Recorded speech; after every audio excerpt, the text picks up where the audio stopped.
C'était difficile pour moi parce que je n'avais pas choisi une entourage à l'âge de 16 ans. Pour moi, j'ai fait les moins mauvais choix qui se sont présentés à moi. Bien sûr, personne ne m'a forcé à mettre une aiguille d'emprunt, j'avais ma propre responsabilité dans mes actes. Mais j'ai souffert du rejet de mes parents, j'ai un tas de circonstances qui ont fait que j'ai dû arrêter l'école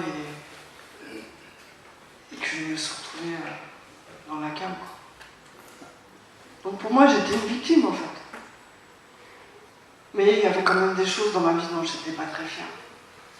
Et j'ai dit, tu vois, moi je te connais pas, je connais pas tes valeurs, je connais pas tes critères.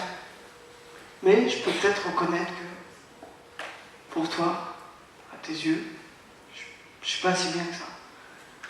J'avais parlé comme ça pendant près de 2 heures, et j'avais été sincère. Donc finalement, je m'attendais à ce qu'il se passe quelque chose.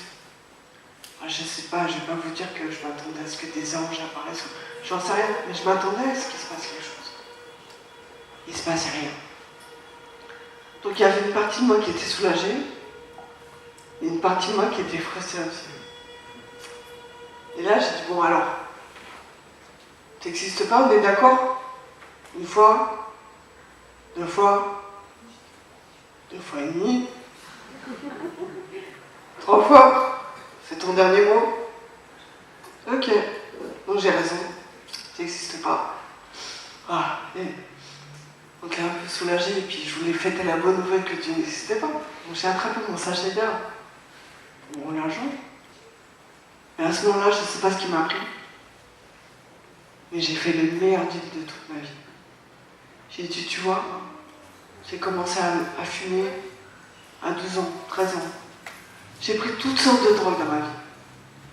Aujourd'hui, je ne consomme même pas ma vie sans ça.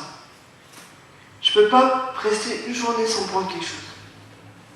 Mais je lui ai dit, mais si tu me délivres de ça, là je crois en toi et je te suivrai. Et à ce moment-là, j'ai à peine fini ma phrase que j'ai ressenti vraiment la présence de Dieu qui m'a envahi, qui m'a rempli dans tout mon corps. Et c'était tellement puissant, tellement fort. Et c'était extraordinaire. J'ai réalisé qu'en fait, j'avais cherché à travers la drogue un bien-être qui finalement est artificiel, il y a la montée et la descente. Et Dieu pouvait me donner un bien-être, une joie, une paix. J'avais quelque chose que j'avais jamais ressenti d'aussi fort, même dans les rues. C'était plus fort que tous les shoots, tous les flashs, même tous les orgasmes. Enfin, c'était incroyable. Et à ce moment-là, je ne pouvais plus dire que Dieu n'existait pas. C'était concret. Je ressentais sa présence. Et ce qui est très fort, c'est que, vous voyez, quand on est amoureux de quelqu'un, on sait ce que ça fait, quoi. Mais là, je ressentais l'amour de Dieu pour moi. C'est dur à expliquer, mais je ressentais ça. Et pour moi, voilà, je me dis, mais Jésus est vrai, Jésus est vivant. Et finalement, je me dis, non. Pour moi, c'était évident que le deal que j'avais passé, il l'avait fait. Je savais que j'étais délivrée de toutes mes dépendances. C'était tellement concret. Donc finalement, j'ai pris tout ce que j'avais dans ma chambre, j'ai tout jeté aux toilettes. Et cette nuit-là, j'ai dormi quand même. Je ne me rappelle même pas avoir dormi aussi paisiblement depuis peut-être mon enfance. Et ce qui est très fort, c'est que même le lendemain matin, je me lève, comme d'hab, je prends mon café, ma clope. Bon, je fumais la cigarette aussi, je me levais même la nuit pour fumer, tellement je fumais. Et à ce moment-là, c'est comme si je ressentais rien. Il n'y avait pas de goût. Je me dis, elle est cassée, je regarde ma cigarette, je me dis, non, il n'y a pas de goût.